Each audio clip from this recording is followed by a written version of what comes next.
Design Thinking for Startups, a handbook for readers and workbook for practitioners by Jimmyjain. And this audiobook is sponsored by Squaresequel Consulting and is narrated by the author. Before I tell you what the book can do or what can you gain from this audiobook, I must say to you what this book is not. This book will not make you an expert in designing or in design thinking, or will not make a designer out of you. It will not make you a great thinker. This book is not a magic wand with which you could make a great product, service experience, or a user experience. This book is the compilation of my understanding of the various concepts which I have applied and have taught in the last 22 years of my career. This is an attempt to activate a practice in you that will change the way you work forever. And this compilation is made up of two parts. The first one being to help you understand the various concepts. The second being a workbook where you could work on the questions and you could provide a compelling story for your businesses or for your business idea. In listening to Designthinking for Startups, you're about to embark on a tour of a new way of working. Be forewarned, your journey while listening to this book may be of a roller coaster ride, something which will challenge your traditional way of thinking. And for those of us soaked in the conventional management techniques, it may seem a little disorienting. And I wish you would enjoy listening and creating your own blueprint for success. Join me on this lovely journey. Chapter 1. I create, I take risks, I live my passion, I am an entrepreneur. The first step. Everyone knows that new startups are born every day. Well, they also die very often. However, many of them exist in the world. And here are some numbers. According to a study, there are 472 million entrepreneurs in the world and about 100 million startups open up annually. I would like to read the figures again. There are 472 million entrepreneurs in the world and about 100 million startups open up annually, of which 75% of the venture-backed startups fail. Imagine, 75% of the venture-backed startups fail. And more than 50% of the businesses fail in the very first year. And another 30% of new businesses fail during the first 2 years of being open. And another 50% during the first 5 years. I don't want to put up a very pessimistic picture, but these are some numbers worth considering. Now, with these numbers around us, what are the chances or what is the possibility that your startup will succeed? Is there a way you could find a way out? Or is there a way to be successful? Or is there a way to change these failure figures? Or is there a way to beat the trend? Is there a way to get the entry into the coveted unicorn club? Well, the answer is a big yes. Moreover, all it requires is taking small steps, one after the other, in the right direction. So let's begin. Now, let me ask you a few questions straight on your face about your product or the service which you envisage. First, is there a need or desire for the product? How do you know? How do you establish the need? Second, what is the trigger? Is this a new product you intend to invent, or is it a breakthrough idea to revolutionize the current marketplace? Will it be an incremental innovation, or will it be a disruptive innovation? Third, did you identify any pain area which you mean to address? What problem of your user or your customer your product, your service is going to solve? Can the customers buy it? Next, why should anybody buy your idea or your product or service? What experience you would provide which is different from the way the need is met currently? Is it affordable? Is it a mass market product, or are you looking at a niche market? Sixth, Is the size of the potential market adequate? What is the current market size? Have you identified it? Do you know what is the pie? 7th, who are the major players? How is the need currently met? What is that they are doing right now? And how do you think that you will also be able to take care of the users while these big players are already there? 8th, how do you intend to make inroads? How do you make people aware of your products or services? 9th, is the opportunity big enough, or is it just fishing in the dry pond?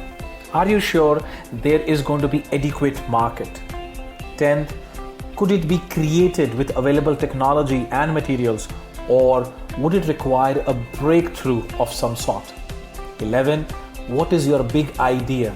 Is it revolutionary? Will it make people sit and take notice?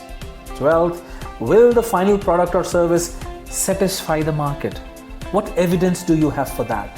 13th, how do you ensure that the product or service you intended actually is serving or doing what it was meant to do? 14th, what are the checks? What is the feedback mechanism? How you are going to close the loop with your user, your customers? And the last one, the 15th, how are you simplifying? Now, the reason why I say how very simplifying is, if you are able to share the information to the lowest denominator, they become simply automatically very, very simple. However, very, very profound. If you look at these 15 questions, my recommendation is listen to these 15 questions again and diligently answer them. If you really want to take advantage of this audio series, do write down your answers. It would be a good reflective exercise. Chapter 2. Why, how, what? Why are you doing what you are doing? Now, there is an anecdote I want to share with you, and the story goes like this. At a beer manufacturing company, a new CEO joined and was busy taking over the reins from the outgoing CEO. Suddenly, the new CEO asked, "Hey, why do we have this unusual beer distribution process?" The outgoing CEO said, "Well, I never noticed anything unusual. What is it?"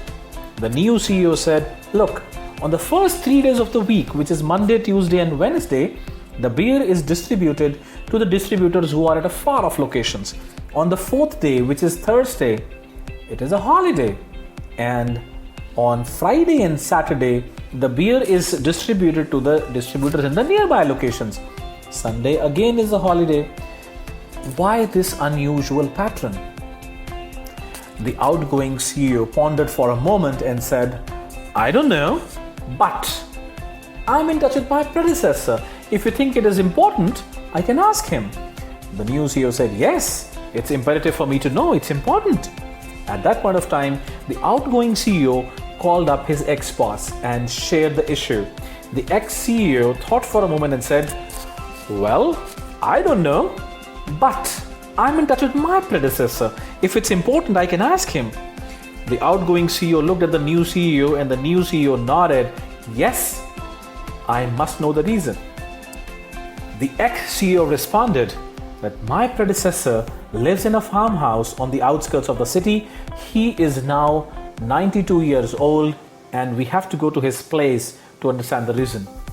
They all decide that on the following Sunday, they will go to the ex-CEO's place. And to cut a long story short, come Sunday, these three people, the new CEO, the outgoing CEO, and the ex-CEO, go to the ex-CEO's place. Old man welcomes them. Over a couple of mugs of beer, he said, "Yes, gentlemen, what brings you here?" They shared their predicament. And then the old man replied, "Is that it? Such a simple question, you have come all the way just to know this?" Now these three people were a little wondering that why this old man is asking this kind of a question, and they said, "Yes, this is what we need to know." The old man replied, "Well, it's very simple. When horses go and deliver the beer at a far off location, it is but obvious that they get tired.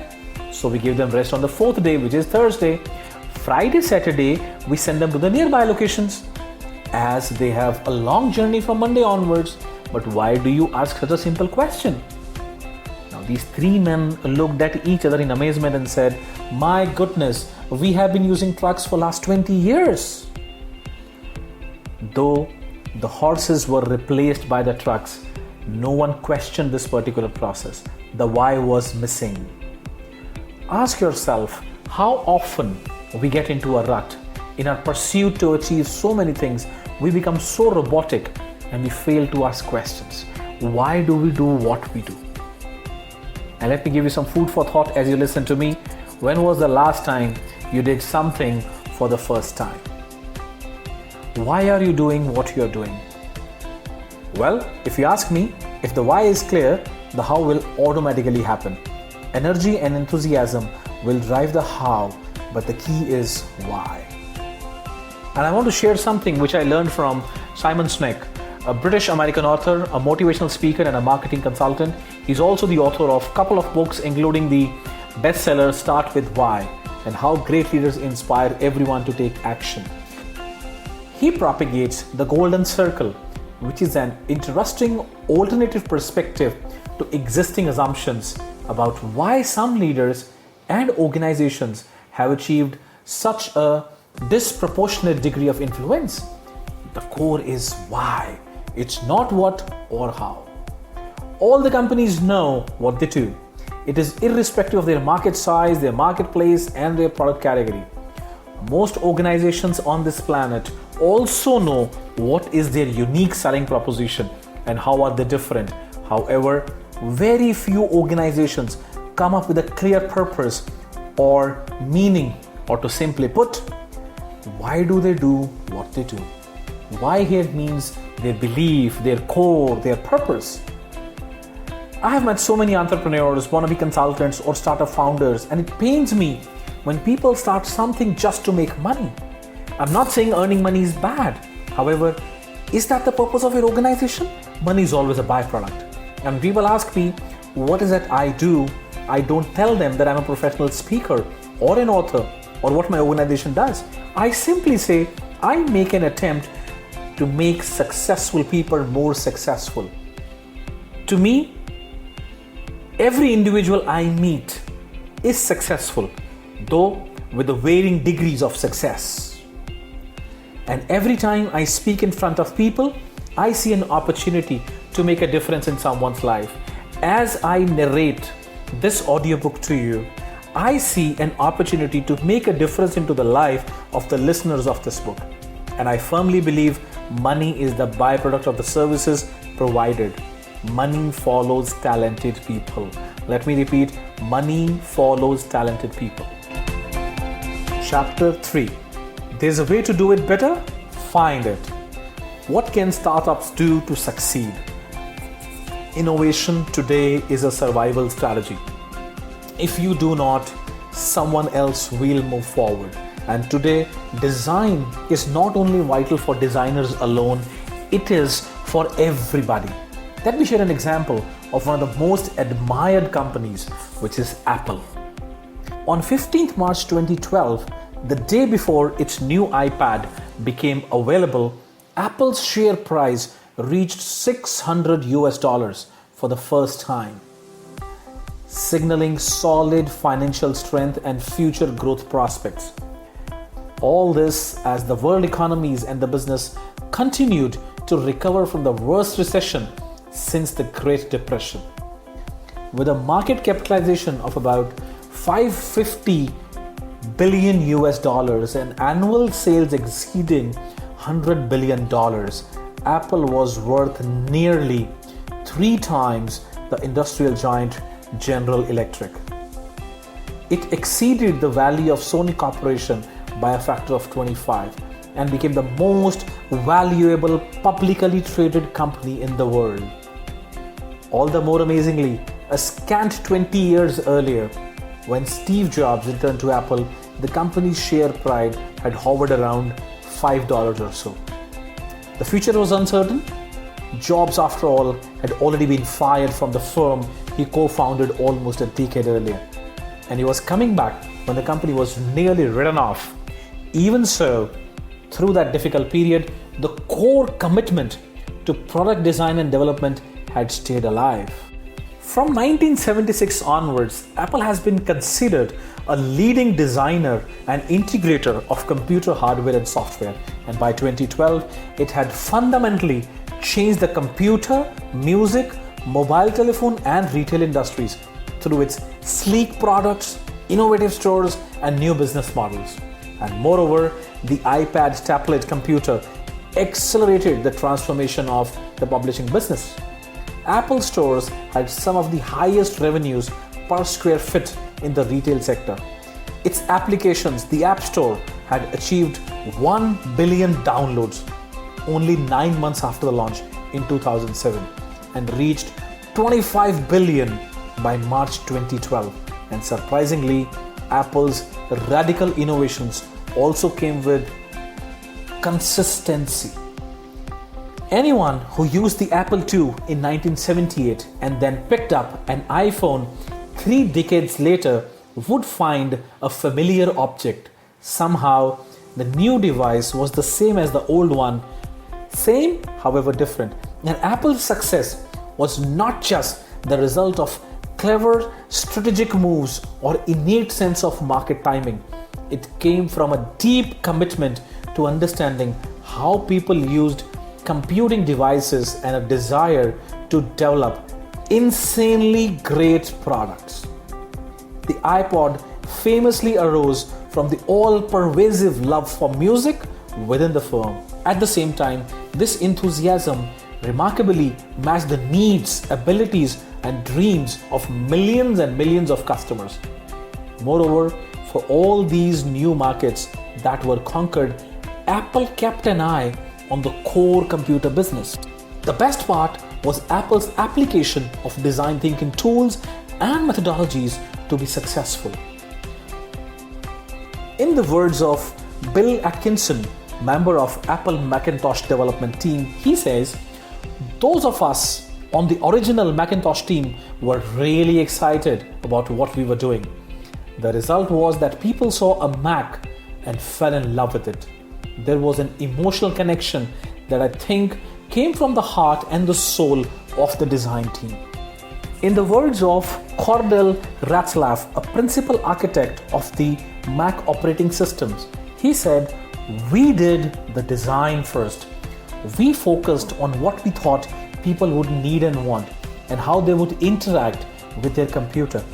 We made sure we got that right, and then we went and figured out how to achieve it technically. In a lot of cases, when we came up with the design that we knew really worked for people, we did not know how we were going to build it." Now, I would like to reiterate it again. In a lot of cases, when we came up with the design that we knew really worked for people, we did not know how we were going to build it. We had a design target and we worked with engineering to reach it.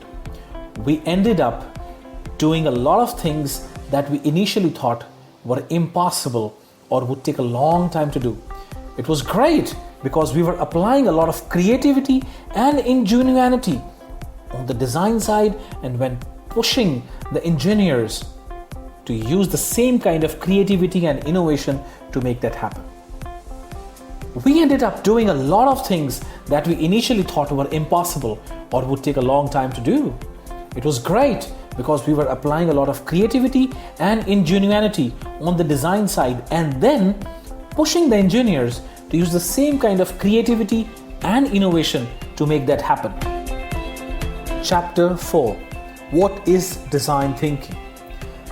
Design thinking is a human-centered approach to innovation that draws from the designer's toolkit to integrate the needs of the people, the possibilities of technology, and the requirements for the business success. Now, what is design? And if you look around or observe how often and how frequently we use the term design, we say, "What is your design?" wherein we are using this as a plan or an intent. We also say, "My design is ready," which is to be using the term as a finished outcome. We also say, "What is the design?" a generic term for a policy or a concept. And we also say, "Let's design it." It's more from doing perspective. Design began with the skill designers have learned over the decades in their quest to match human needs. Design thinking takes the next step, which is to put these tools in the hands of people who may have never thought of themselves as designers and apply them in life. Design thinking creates a combination of doing the right thing and doing the thing right. Let me repeat it. Design thinking creates a combination of doing the right thing and doing the thing right. Or simply put, what design thinking does is it creates value, which is value creation, add value capture into it, which will give you an edge over the others. And before moving forward to tell you in detail what design thinking is, let us also understand what design thinking is not. Design thinking is not a miracle cure. However, it can certainly help. Design thinking is not design. It captures the qualities of designers and can help motivate and engage you and your ecosystem. Design thinking is not a quick fix. It takes time to implement and should not be forced. Design thinking is not a guarantee of success. It is a complement to improve communication, collaboration, and consensus building. And mind you, design thinking is a method, not a magic, and the entire method revolves around being human-centric. An important aspect of design thinking is the notion that everyone can learn how to use it for innovation purposes. However, there are considerable differences between large organizations and startups. The differences between startups and large organizations mean that the uses and the challenges of design thinking applied to startups will be different too. They might face barriers such as limited capital and human resources, and less formal product development and innovation process that characterize small and medium-sized firms. Now, how do startups use design thinking? Design thinking is an essential ability to combine empathy, creativity, and rationality to meet users' needs and drive business success. The term design has traditionally been associated with the product's aesthetics and visual expression.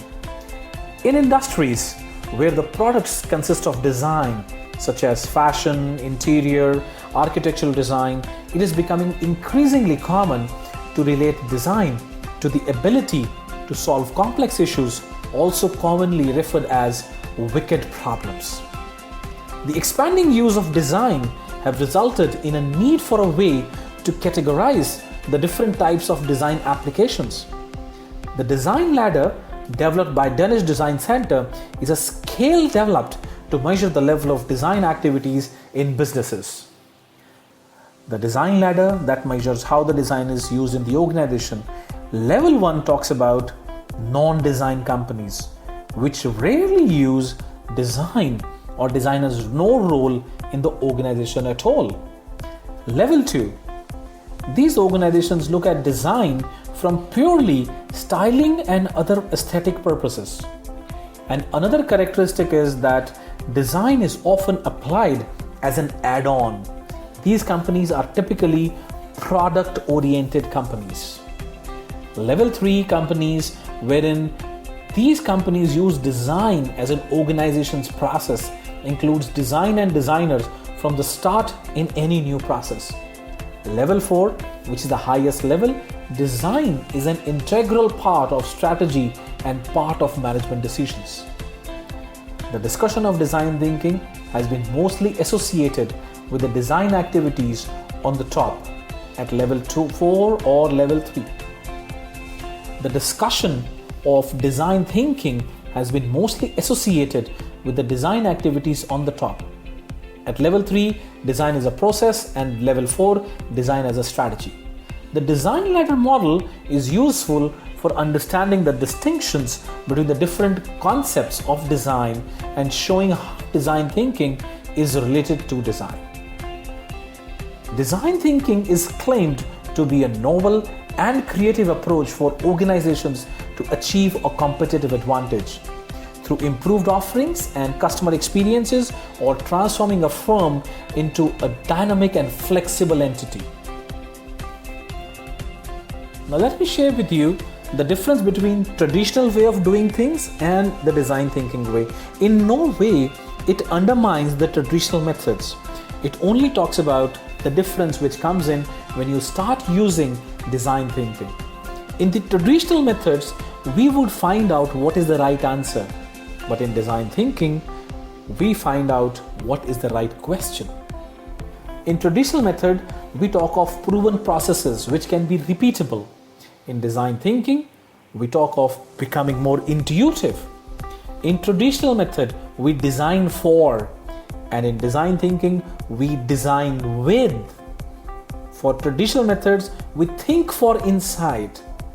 In design thinking, we build for insight. And we'll cover that in detail when we talk of prototype. In traditional method, we tell more.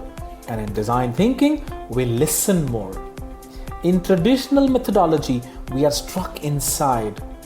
In design thinking, we get outside of the building, we talk to the customers, we observe. In traditional methodology, we focus on data. And in design thinking, we add stories.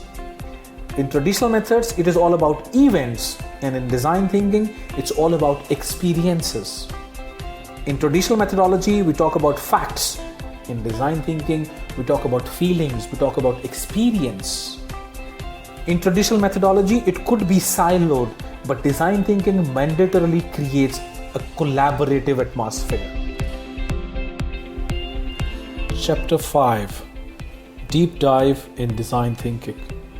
Design is what links creativity and innovation. It shapes ideas to become practical and attractive for the users or customers. Design may be described as creativity deployed to a specific end. Design thinking is a way of seeing the world and approaching constraints that are holistic, interdisciplinary, and inspiring. It challenges you to see the world differently, listen more carefully, and collaborate more productively. To a design thinking evangelist, everything is a prototype which can be done or made better. Everything is an unfinished product that can be finished, that can be iterated on, and that is something which can be made better, something which can be reinvented. And design began with the skills designers have acquired over the decades in their quest to match human needs. And design thinking takes the next step, which is to put these tools in the hands of people whom have never thought of themselves as designers and apply them in life. Traditionally, businesses was primarily focused on the viability part of it. Is my business viable? Or we used to think of the feasibility. Is it feasible? What about the technology? Now, design thinking brings in another interesting component, which is desirability. And that is why we also call this as a human-centric approach. One must be cognitive of the fact that design thinking is a perspective with a full focus on people, or so to say, a complete focus on human being. To fully harness, let me repeat this, to fully harness the benefits of design thinking and its tools, one must look at why not instead of why. And design thinking creates options. Design thinking or a design thinker will never say this is what it is. They will always give you an option wherein you diverge, you converge, again diverge, again converge, and it involves creating choices and then making choices out of those choices. Design thinking is developed through 3 critical stages, which is inspiration, ideation, and implementation. Now, when I say inspiration, it means which is what you identify as an opportunity. What inspires you to create that particular opportunity? Have you identified a gap? Or is there something which you want to do better? Or is there something which you want to create right from the scratch? That's your inspiration. In the ideation, what is it that you conceive could be a generic solution for what you are thinking of, or what could be the various ways in the need can be met? And then the implementation, in which you create the final product. And under the inspiration stage, we may have to understand the customer needs, which is primarily your empathy. You develop your POV, which is building your point of view, and Design thinking cannot begin without a proper and a deeper understanding of the people you are designing for. And to gain these insights, it's crucial for design thinkers to reach out and empathize with the people they are designing for and to understand their needs, thoughts, emotions, and motivations. Empathy. The better we empathize with people, easier we can create value for them and the success for the organization. However, how do we do it? There are various ways or various methods in which you could do empathy. The most common one being interview, wherein we ask the customer what kind of service or what kind of product he or she is looking for. But mind you, if we are looking at interview as the tool to capture empathy, ensure that you create a team of 3 to do the interview. Why so? One of them will ask the questions, the second one will note down the answers, and third one will do the observations. You could also do something called as analogous inspiration. You can think of an idea, you can think of an absolutely diverse concept or a sector or an industry. From there, you can actually learn and replicate the same thing in your business or in your process. For example, you may always look at pit stop in the Formula 1 car racing to ensure that we are able to enhance our turnaround time. Now that itself is an analogous inspiration. You could also do body storming, wherein you actually live the day as if you were the user. For example, if you're designing something, let's say for the hotel wait staff, you can become a waiter for one day. You could also do observations, shadowing. You could just observe how the user is interacting or using the product or the service. You could also do expert interviews. You could also do the self-documentation piece. Mind you, when you're doing the empathy, you will introduce yourself, you will introduce the project, you will actually ask a lot of why questions. The more whys you will ask, more the user will speak. More the user will speak, better our understanding of the user would be. Chapter 6. Developing empathy towards people. The main tenet of design thinking is empathy for the people you are trying to design for. Leadership is exactly the same thing. Building empathy for the people that you are entrusted to help, as said by David M. Kelly. Now, the first mode of design thinking involves developing a sense of empathy towards the people you are designing for. You can ask questions like, what are their motivations? What drives them? What upsets them? What are they looking for? And they over here is your users, your consumers. What are their talent and stated needs? Why they demonstrate such behavior, feelings, and thoughts when interacting with the products in a real world setting. And empathy is the foundation of the human-centric design process. One must observe, engage. And my understanding is that for you to observe and engage, you must immerse yourself in the process of understanding what your users or prospective customer experiences are. The empathy pays off are very many. As a design thinker, you need to and you must understand people for whom you are designing. Always remember, you're not solving your problem, you're solving a problem for the users. Observing, watching what people do and how they interact with their environment gives you clues about what they think and feel. It helps you to learn about what they need.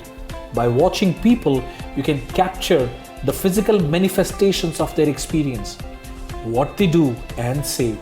This will allow you to interpret the intangible meaning of those experiences to uncover insights. These insights will lead you to the innovative solution. The best solutions come out of the best insights into human behavior. It's easier said than done though. We are conditioned to filter out a lot of information in many ways we are not even aware of. Now, let me share a small old Buddhist story of a fish and a turtle to emphasize the point. Once upon a time, there was a fish, and just because it was a fish, it had lived all its life in water and knew nothing whatsoever but water. One day, as it swam about in the lake, where it had spent all its days, it met a turtle who had just come back from a little excursion on land. "Good day, Mr. Turtle," said the fish. "I have not seen you for a long time. Where have you been?" "Hey, hi," said the turtle. "I have just been on a trip to dry land." "On dry land?" exclaimed the fish. "What do you mean by dry land? There is no dry land. I have never seen such a thing. Dry land is nothing." "Well," said the turtle good-naturedly, "if you want to think so, of course you may. No one can hinder you. No one can stop you. However, that is where I have been." "Oh, come on," said the fish. "Try and talk sense. Just tell me now what this land of yours is like. Is it all wet?" "No, it's not wet," said the turtle. "Is it nice and fresh and cool?" asked the fish. "No, it's not nice and fresh and cool," the turtle replied. "Is it clear so that light can come through it?" asked the fish. "No, it is not clear. Light cannot come through it," answered the turtle. "Is it soft and yielding so that I can move my fins about it and push my nose through it?" asked the fish. No, it's not soft and yielding. You could not swim in it," answered the turtle. "Does it move or flow in its stream?" asked the fish.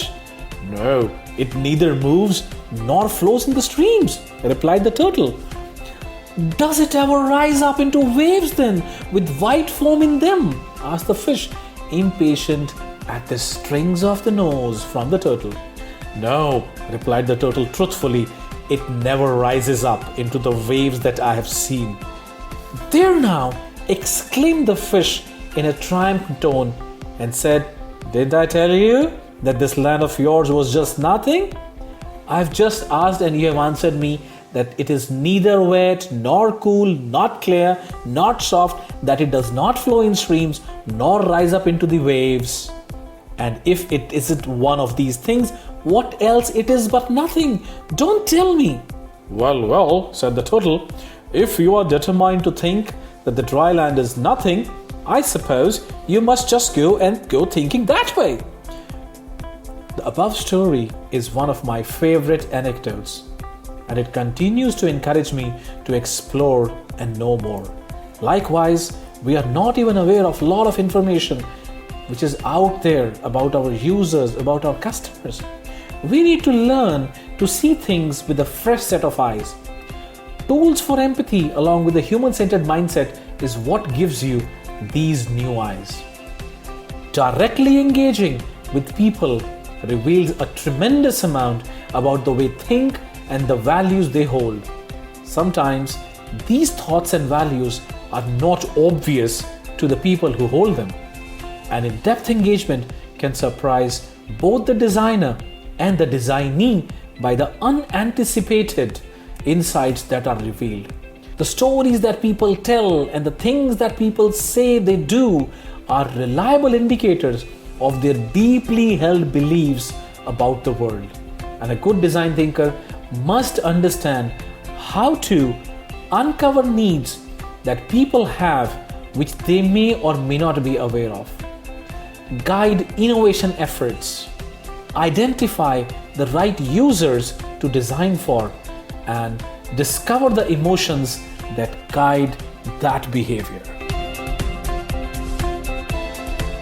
Chapter 7: Deep Dive in Design Thinking. Design thinking is the glue between all disciplines. Now you define, you unpack and synthesize your empathy findings into compelling models, needs, insights, and scope a specific and meaningful challenge. It is a mode of focus rather than flaring. Two goals of the defined mode are to develop a deep understanding of your users and the design space.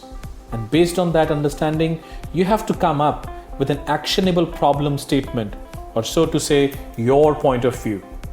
Your point of view should be a guiding statement that focuses on specific users and insights and needs that you uncovered during the empathize mode. Now, merely defining the problem to work on is not the end. Your point of view is the unique design vision that you crafted based on your discoveries during your empathy work, during your empathy phase. Understanding the meaningful challenge to address and the insights that you can leverage in your design work is fundamental to creating a successful solution. Well, you have your point of view now. However, how do you know or ascertain as to are you on the right track? Now here's a quick checklist for you. First, it is providing focus on what you are looking for. Second, does it in a way frame the problem? Third, is it compelling to the team and they are ready to embark on the journey? And the fourth one is, it empowers the team members to make decisions in response to the high-level goals of the team, which fuels brainstorming by suggesting how might we statements. The how might we statement or question should identify a challenge, be framed with optimism and without judgment, be open enough for discovery, and provide enough for the direction. Should be written in plain English, simple language for people to understand. Should be written in plain and simple language, not too broad, not too specific. With HMW statements or questions, you turn your perspectives into actionable provocations.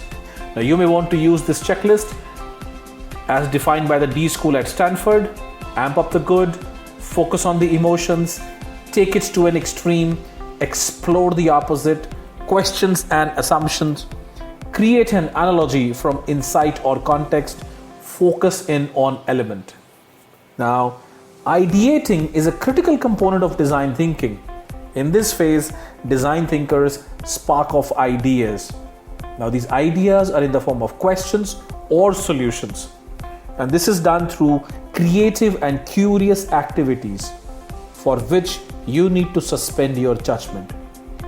In this stage, no idea is too far-fetched and no one's ideas are rejected. Ideating is all about creativity and fun, and in the ideation phase, quantity is encouraged over the quality. As Linus Pauling, a Nobel Prize winning chemist, said, if you want to have good ideas, you must have many ideas. In this phase, the ideas may become silly, savvy, risk-taker, wishful thinkers, and dreamers of the impossible and the possible. Ideation mode, ideate. In this phase, design thinkers create a transition from identifying the challenges or problems to exploring solutions. The aim here is to generate radical design alternatives. To ideate is the mode of your design process in which you aim to generate radical design alternatives. Two things which I have seen help in this phase is the approach of why not and building on how might we statements or questions. The key here is to go beyond the obvious and move out of the trap of quick fix solution. Ideation dwells on collective perspective and innovation potential of the team. Here the mindset is critical. Regardless of what ideation method you use, the fundamental principle of ideation is to be cognizant of when you and your team are generating ideas and when you are evaluating ideas. Typically, keeping these two tasks separate and only mixing the two intentionally. Prototype. Prototyping allows you to fail early so that we can succeed sooner, as said by David Kelly, the IDEO founder. And if a picture is worth 1,000 words, a prototype is worth 1,000 meetings. Prototyping is getting ideas and exploration out of your head into the physical world. It is not necessarily a physical form of a product. It could be as simple as a wall of post-it notes, a role-playing activity, a space, an object, an interface, or even a storyboard. Prototype is rough to inspire, is built to think, it's open to embrace failure, and proto is just good enough to define sensibilities. It is built to experiment, hence do expect changes. Prototypes are most successful when people can experience and interact with them. What you learn from these interactions can help drive deeper empathy as well as shape successful solutions. Prototype payoffs are, it's used for many reasons, including Empathy gaining, wherein prototyping is a tool to deepen your understanding of the design space and your user, even at a pre-solution phase of your project. It could be used for exploration, build to think, develop multiple solution options. It could be used for testing, wherein you create prototypes to test and refine solutions with the user. It could also be used to draw inspiration, wherein it will inspire others, your teammates, clients, customers, investors, by showing your vision. Now, prototypes aids us to assimilate and learn. If a picture is worth 1,000 words, a prototype is worth 1,000 pictures. It aids us to solve disagreements. Prototyping is a powerful tool that can eliminate ambiguity, assist in ideation, and reduce miscommunication. Prototype aids to be a good conversation starter. A prototype can be a great way to have a different kind of conversation with the users. It helps us to fail quickly and fail cheaply. Creating quick and multiple prototypes allows you to test a number of ideas without investing a lot of time and money upfront. Test mode. Testing is the opportunity to get feedback on your solutions, refine solutions to make them better, and continue to learn about your users. The test mode is an iterative mode in which you place your low resolution artifacts in an appropriate context of the user's life. Prototype as if you know you are right, but test as if you know you are wrong. I think this is beautiful. Let me read it again for you. Prototype as if you know you are right, but test as if you know you are wrong. Why test? To refine your prototypes and solutions. Testing informs the next iteration of prototypes. Sometimes this means going back to the drawing board. Testing also helps to learn more about your users. Testing is another opportunity to build empathy through observation and engagement. It often yields unexpected insights. Testing also helps you to test and refine your POV. Sometimes testing reveals that not only did you not get the solution right, but also that you have failed to frame the problem correctly. And some tips for prototyping test. Start building. Even if you're unsure what you are doing, the act of picking up some materials, which could be paper, tapes, or anything else, will be a good way to start and should be enough to get you going. Don't spend too long on one prototype. Move on before you find yourself getting too emotionally attached to any one prototype. Build with the user in mind. What do you hope to test with the user? What sort of behavior do you expect? Answering these questions will help focus your prototyping and help you receive meaningful feedback in the testing phase. Identify a variable. Identify what is being tested with each prototype. A prototype should answer a particular question when tested. A beginner's mindset. I always encourage people to approach anything with a child state of mind and adult state of learning. Why it helps us is, it helps us to look at experiences, understanding, and expertise, knowingly, unknowingly, making our vision myopic.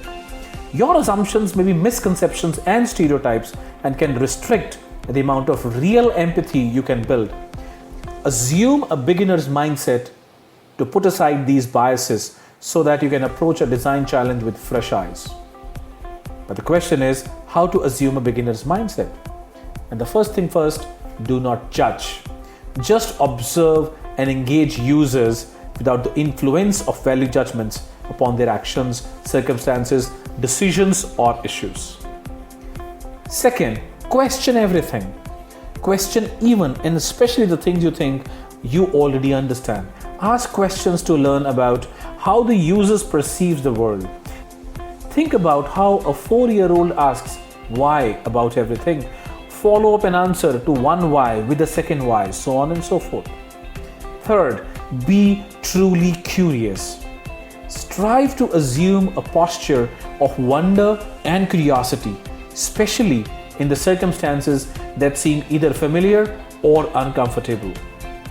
Fourth, find patterns. Look for interesting threads and themes that emerge across interaction with users. And The last one is listen. Yes, listen. You got to really listen. Lose your agenda and let the scene soak into your psyche. Absorb what users say to you and how they say it without thinking about the next thing you are going to say. Chapter 8. What's your story? Now, storytelling plays a huge role in user experience design and in the design thinking process. Storytelling creates a compelling narrative for the people we are designing for so that we as designers can develop a deep and emotional understanding of their motivations and needs. Stories can form a common thread throughout a project so the team members can stay focused and inspired. Stories are a great way to infuse empathy into your design project and can be extremely useful for design thinkers. Design thinking is about taking a disciplined, objective, and methodical approach to solve a problem. Clearly defining the challenge, creating multiple solutions, picking the best, and executing them. Combining this with great story creates a process where we inject the same discipline into the narrative process, which effectively removes the guesswork. In this case, the design problem is identifying and delivering the meaning of your story in the mind of your audience in the most memorable way. Our goal as a storyteller is to bring our audience to this profound understanding in the most interesting way possible. And one of the frameworks for your storytelling could be, what is it that they know? What is it that they don't know? Why is it they would want to know? According to the design school at Stanford, you must clearly understand what is action, what is emotion, and the details you are going to use in the story. It's the first 3 minutes which is your moment of truth, and we must use these 3 minutes to create an aha for all the people who are listening to your story. Storytelling template: action, emotion, detail for the first 60 odd seconds. Then move to action, detail, emotion after about the first 60 seconds. And lastly, action, emotion, and the details as you close your story. The story coupled with the prototype helps people to understand how the service or your product will help. This should now lead you to the minimum viable product. The idea of the MVP has been around for some time. The term itself was coined by Frank Robinson but was made popular by two influential names in the product design: Steve Blank, a serial entrepreneur and academic, and Eric Ries, the pioneer of the lean startup movement. Now, what is MVP? MVP is the smallest thing that you can build that delivers customers value, and as a bonus, captures some of the value back. The MVP is a shorthand expression for a process that is dedicated to making new products that will lead to be sold to the customers.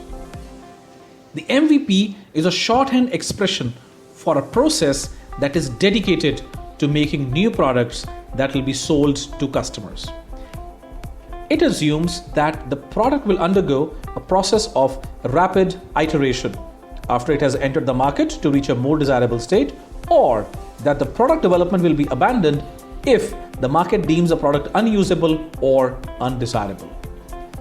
Payoffs of using MVP process. There are several key benefits of using an MVP process. First, you can test your understanding of whether the product is needed without having to use a massive amount of resources to develop the full product. Second, you can accelerate the team's learning regarding what the customer actually wants or need whilst using rapid iteration to deliver that.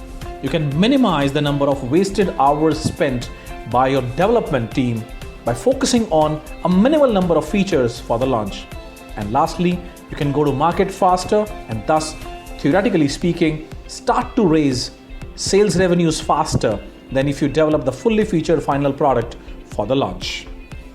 Now that the MVP is ready, and with a presumption that your product or service is launched, how do you ensure that customer will not only buy your product or services, however, they will keep coming back? Net Promoter Score is a tool which, in my experience, acts as a mirror of what we are delivering to our customers. It also provides an opportunity to engage better and give transformational experience to the customers.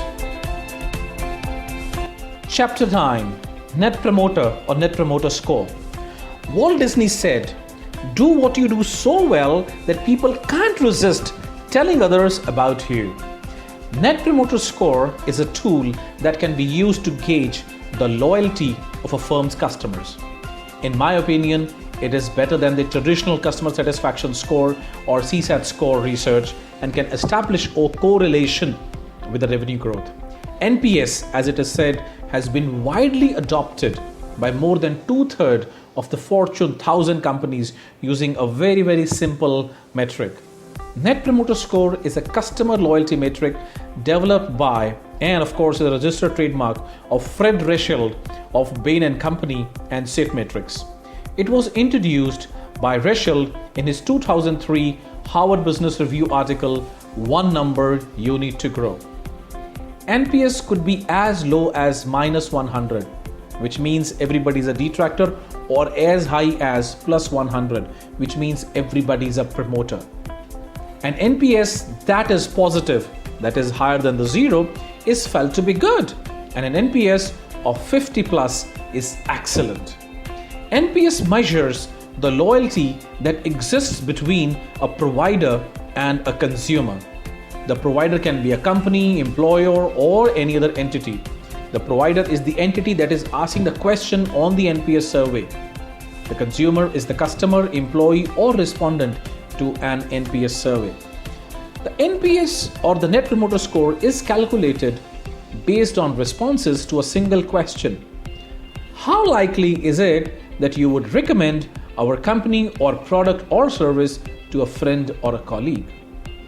The scoring for this answer is most often based on a 0 to 10 scale. Those who respond with a score of 9 to 10 are called promoters and are considered likely to exhibit value-creating behaviors such as buying more, remaining customers for a long time, making more positive referrals to the other potential customers, and providing feedback for better customer experience. Those who respond with a score of 0 to 6 are labeled as detractors, and they are believed to be less likely to exhibit the value-creating behaviors. May bring the employee morale down and would do negative word-of-mouth publicity. Responses of 7 and 8 are labeled passive satisfiers, and their behavior falls in the middle of promoters and detractors. The Net Promoter Score is calculated by subtracting the percentage of customers who are detractors from the percentage of customers who are promoters. Companies are encouraged to follow the likelihood to recommend questions with an open-ended request for elaboration, soliciting the reason for the customer's rating of the company or the product. These reasons can then be provided to frontline employees and management teams for follow-up action. The primary purpose of Net Promoter Score methodology is to evaluate customer loyalty to a brand or an organization or a company. The ability to measure customer loyalty is more effective methodology to determine the likelihood that the customers will buy again, will talk up to the company, and resist market pressures to defect to a competitor. Net Promoter Score system also requires a process to close the loop. And closing the loop is a process by which the provider actively intervenes to learn more from the customers who have provided feedback, and also to change a negative perception, often converting a detractor into a promoter. And to do this, the survey respondent cannot be anonymous, something that can have a negative impact in the willingness to take the survey or to give low grades. The Net Promoter Score survey will identify customers who need some follow-up, including detractors, and should automatically alert the provider to contact the consumer and manage the follow-up and actions from that point. NPS is widely accepted and is adopted by several companies including Apple, Siemens, GE, American Express, Mahindra Group, Tata's, ASK Group, and many more. We at Sequel conduct this exercise annually and have found that our score is ranging between 65 to 72 in the last 3 years exercise. NPS can be used to measure, evaluate, and manage employee loyalty as well. We can collect the feedback from the employees in a manner similar to Net Promoter Score feedback, and it can provide feedback whether they are recommended or not. Chapter 10, the Kano Model. I'm sharing a very powerful yet a simple tool to use in your business, which will help you to do continuous improvement and continuous innovation.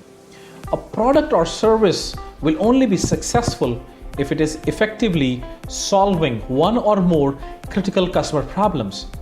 Every customer problem can be represented as a need, and Kano model is an insightful representation of 3 main categories of needs any product or service must address to survive in fiercely competitive environment. Time has a significant influence on any excitement quality. So there are 3 kinds of needs in Kano model. The first one of them is called performance need. Performance needs are those needs which are directly related to the performance of your product. They are also one-dimensional, which means are you able to deliver what you have promised? For example, if you have bought a new car and you were promised it will give you 15 kilometers per liter mileage, and if you're getting 20, you are extremely happy, you are satisfied. In case you were promised 15 and you get 12, you are unhappy. The second kind of needs are called basic needs. Basic needs are also called as must-bes, must-haves. Basic needs, if they are present, they have no impact on satisfaction. But basic needs, if they are absent, they have a very high impact on the satisfaction. And the last kind of needs, the third kind of needs, are called excitement need. Something which customer is not even aware can happen. And if that happens, it brings a wow. Excitement needs are also called as delighters. However, history has proved what was excitement yesterday will be asked for today will become basic tomorrow. Which means over a period of time, what is excitement will become performance, what is performance will become basic. Which means that we need to continuously improve and continuously innovate. Some of the examples from our daily life are USB port in our car audio system. There used to be, about 5-6 years ago from today, there used to be only few audio systems wherein we could use the USB port. Today, it has become basic. Remote with the television. I remember when I was a child, remote used to be an accessory. Color TVs have just come into the market and you have to pay extra to buy the remote. But today, can you imagine a television without a remote? Wi-Fi passwords, for that matter. You had to pay for that earlier, but today it has become basic. So remember, to ensure that you are taking care of the customers, you need to continuously innovate. And there are thousands of examples to this phenomenon. Heater in a car, wireless internet in a hotel, cameras in cell phone, remote controls for your televisions. Innovations only last so long until the customer starts requesting these features or competition copies them, and eventually they become the standard. In conclusion, I would like to share a story of the changeling eagle. A changeling is a child secretly exchanged for another in infancy. An American Indian legend tells about a brave who found an eagle's egg and put it into the nest of a chicken. The eaglet hatched with the brood of chickens and grew up with them. All his life, the changeling eagle thinks he was a chicken, did what the other chickens did. He scratched in the dirt for seeds and insects to eat. He clucked and cackled, and he flew into a brief thrashing of wings with a flurry of feathers no more than a few feet off the ground. After all, that's how ordinary chicken were supposed to fly. Years passed and the changeling eagle grew very old. One day he saw a magnificent bird far above him in the cloudless sky, hanging with graceful majesty on the powerful wind currents. It soared with a scarcely beat of its strong golden wings. What a beautiful word! What a beautiful bird, said the jingling eagle to his neighbor. What is it? That's the golden eagle, the chief of all birds. The neighbor clucked. But don't give it a second thought. You could never be like him. So the jingling eagle never gave it another thought, and it died thinking it was an ordinary chicken. Each one of you who are listening to this right now is a golden eagle. You are meant to fly high and rule the skies. Go out, believe in yourself, fly high and rule the skies. May God be with you. Knowing is not enough, we must apply. Willing is not enough, we must do. John Wolfgang von Goethe. Hooray! So you have been through the entire audiobook, and now we create transition to the workbook. Now, how do you use this workbook? Remember, the best designers are continually observing, continuously learning. They see all experiences as learning experiences. However, there's a catch. Unexamined experiences do not produce the rich insights that come from observations and reflections. If you want to become better at what you are doing, you need to study yourself and be honest in responding to the questions this field book throws at you, and become more conscious about the choices that you are making and how you are working on your intentions. As you write the answers, be honest with yourself. Remember, it is not an assignment, but a blueprint for your success. Remember these two things as you answer. First, reflection. I would urge you to take some time out for yourself. Sit with yourself and ask, how are you approaching your business? Some of the questions will challenge the way you think, will make an attempt to be more conscious about how are you faring with your concept or an idea or the business. And the second is doing. I would humbly submit to you to apply all that is there in your questions and answers. I understand you may not have all the answers. Do not give up. Do not keep the book aside. Keep exploring. Be more cognitive of the user experience which you want to enhance or transform. First question. What are some of the options you are working on or intend to work on? Question number 2. What are some of the how might we statement or questions for your idea which you want to work on? Question number 3. What is the inspiration? Why are you doing what you are doing? Question number 4. What has prompted you to think about the product or the service you propose to start? Question 5. What improvements do you expect or you intend to bring in with your new service or the new product? Question number 6. What are the various methods you wish you would deploy to do your design research? Are you using all or some of the techniques which we have mentioned? Observations, analogous inspiration, individual interview, in-context immersion, self-documentation, expert interviews, body storming, so on and so forth. Question number 7. Is there a need or desire for the product or the service? Question number 8. Will you be able to create an empathy map? Understand while you were interacting with the user to understand their needs. What is it that they were saying? What is it that they were doing? What do you think they could be thinking? And what do you think they could be feeling at that point of time? Question number 9.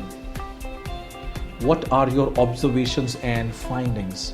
How are you going to synthesize your observations and findings to convert them into insights and opportunities? Question number 10. What is the journey map of your users? Can you create a journey map in a way to think about the steps or milestones of the process in a systematic manner?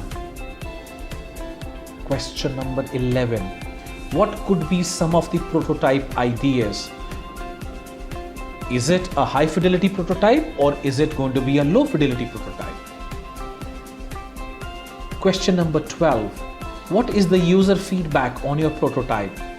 Something which was good, something which has to be improved, some questions which you were asked, or the ideas that spurred the conversation. Question number 13. Can the customers buy your new offering? Question number 14. Is the size of the potential market adequate, or are you creating a new market category altogether? Question number 15. Could it be created with available technology and materials, or would it require a breakthrough of some sort? Where are you right now with respect to these questions? Question number 16. Will the final product or the service satisfy the market? Question number 17. Can the product or service be competitive? Does it have a competitive advantage? Question number 18. Does someone else offers similar service which gives similar benefits as well? Question number 19. Once you have launched your product or the service, how will your competitors respond? Question number 20. Does the product or service create opportunities for follow-on business or new markets that would not be possible otherwise? Question number 21. What is your story which will unlock the fancy part of the brain of the investor or the stakeholder, and they can see the value in your product or the service? Some of the indicators for question number 21 are: A. What is the name of your idea, product or the service? B. Who is it for? C. What is the solution? D. Why do people need it? E. What evidence you would corroborate? And F. What are your next steps? Question number 22. How will you ensure your net promoter score continues to grow? And last question, question number 23. What are the basic needs, performance needs, and excitement needs you are catering to through your product or a service? Thank you so much for listening to this audiobook. I wish all of you loads of success in all your endeavors. You can always reach out to us through our website www.squaresequel.com or www.sdtp.co.uk. Good luck.